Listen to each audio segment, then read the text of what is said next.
মারাত্মক কিছু অভয়া দেখে ফেলেছিল বলে এত ব্রুটালি, এত নির্মমভাবে তাকে খুন করা হয়। পার্টি কি শুধুই দু জায়গাতে হয়েছিল নাকি আরো অন্য কোথাও হয়েছিল? পার্টি মৎসব চলছিল। সূত্রের খবর, পার্টিতে যায়নি বলেই খাবার অর্ডার দিয়েছিল অভয়া। কর্তব্যরত অবস্থায় কি দেখে ফেলেন অভয়া? অভয়া কি দেখে ফেলে?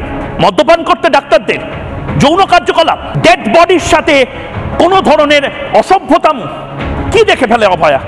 বন্ধ ওটিতে কারা লিপ্ত ছিলেন যৌন কর্মে? একটা সম্ভাবনা বারবার উঠে আসছে, নেক্রোফিলিয়ার অ্যাঙ্গেল উঠে আসছে। কি দেখে ফেলেছিল অভয়া? দুর্নীতির প্রতিবাদ সঙ্গে কুকর্মের ছবি, এইটাই ডেডলি কম্বিনেশন হয়। কুকর্মের ছবি তুলে ফেলেন অভয়া, এবং এটা হয়তো অভয়ার মারাত্মক বড় ভুল হয়। সব জেনে ফেলায় অভয়াকে খুন হতে হয়। ভয়ঙ্কর বড় ক্রাইম স্টোরি।